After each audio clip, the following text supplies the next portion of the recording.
ಸ್ವಾತಂತ್ರ್ಯೋತ್ಸವದ ಅಮೃತ ಮಹೋತ್ಸವದಲ್ಲಿ ಒಂದೆರಡು ಮಾತುಗಳನ್ನು ಹೇಳಬಯಸುತ್ತೇನೆ. ಪ್ರಾಚೀನವ ತಿಕ್ಕಿ ತೊಳೆ, ವರ್ತಮಾನ ಜೀವಕಳೆ, ಉಕ್ಕೇರಲಿ ಬಾಳಹೊಳೆ ಆ ಭವಿಷ್ಯದೊಡಲಿಗೆ.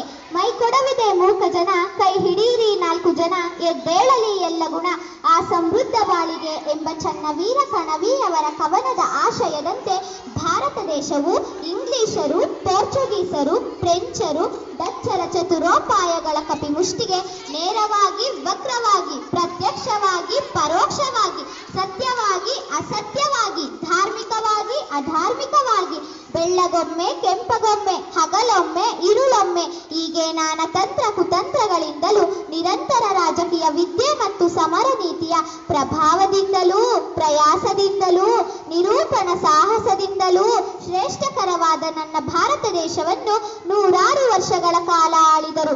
ಆದರೂ ಸಹ ನಮ್ಮ ಭಾರತ ದೇಶದ ದೂರದೃಷ್ಟಿ ನಾಯಕರಾದ ಗಾಂಧೀಜಿ, ಸರ್ದಾರ್ ವಲ್ಲಭಭಾಯ್ ಪಟೇಲ್, ಭಗತ್ ಸಿಂಗ್, ಸುಭಾಷ್ ಚಂದ್ರ ಬೋಸ್, ಲಾಲಾ ಲಜಪತ್ ರಾಯ್, ಬಾಲ ಗಂಗಾಧರ್ ತಿಲಕ್, ಬಿಪಿನ್ ಚಂದ್ರ ಪಾಲ್ ಹೀಗೆ ಆಗಣಿತ ಅನಾಮಿಕ ಸ್ವಾತಂತ್ರ್ಯ ಹೋರಾಟಗಾರರ ಫಲದಿಂದಾಗಿ 1947 ಆಗಸ್ಟ್ 15ರಂದು ನಮಗೆ ಸ್ವಾತಂತ್ರ್ಯ ದೊರೆಯಿತು. ನನ್ನ ಹೆಮ್ಮೆಯ ಭಾರತ ದೇಶಕ್ಕೆ ಸ್ವಾತಂತ್ರ್ಯ ಸಿಕ್ಕು ಇಂದಿಗೆ 79 ವರ್ಷ. ಈ ಸಂಭ್ರಮದಲ್ಲಿ ನಾವು ತಾಯಿ ಭಾರತಾಂಬೆಗೆ ಕನ್ನಡದ ಆರತಿ ಮಾಡೋಣ.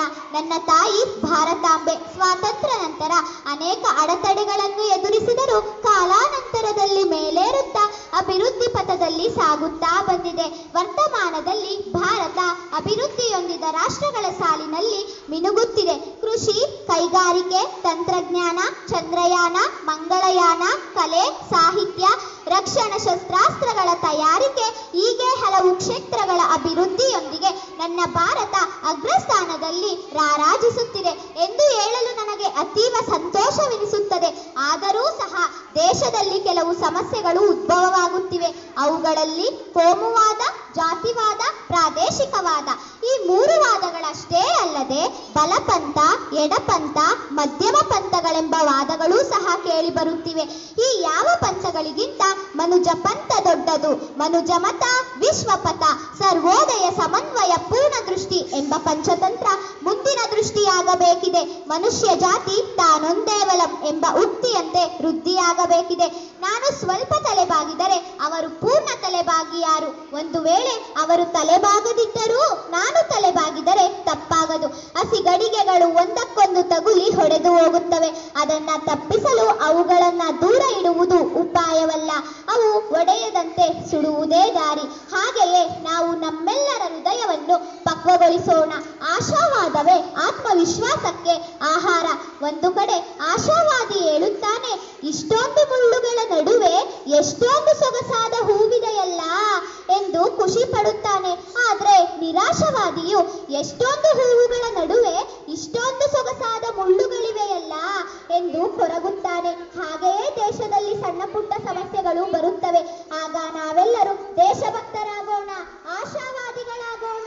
ಚಿತ್ತಾರ ಚಿಲುಗು ಬಿಡುವುದೆಂದು ಚಿನ್ನವೂ ಚಿಲುಗು ಬಿಟ್ಟರೆ ಗಯ್ಯ, ಕಬ್ಬಿಣ ತುಕ್ಕು ಹಿಡಿಯುವುದೆಂದು ವಜ್ರಕ್ಕೂ ತುಕ್ಕು ಹಿಡಿದರೆ ಹೇಗಯ್ಯ, ಬೇರೆ ಕಟ್ಟಿಗೆ ಗೊರಲೆ ಹತ್ತುವುದೆಂದು ತೇಗಿಗೂ ಗೊರಲೆ ಹತ್ತಿದರೆ ಹೇಗಯ್ಯ, ಸ್ವತಂತ್ರ ಧೀರ ಸಿದ್ದೇಶ್ವರ ದಡ್ಡರೂ ಅಡ್ಡ ಹಾದಿ ಹಿಡಿದರೆಂದು ದೊಡ್ಡವರೂ ಅಡ್ಡ ಹಾದಿ ಹಿಡಿದರೆ ಹೇಗಯ್ಯ ಎಂದು ಹೇಳುತ್ತಾ ಅಮೃತ ಭಾರತಿಗೆ ಕನ್ನಡದ ಆರತಿ ಮಾಡೋಣ.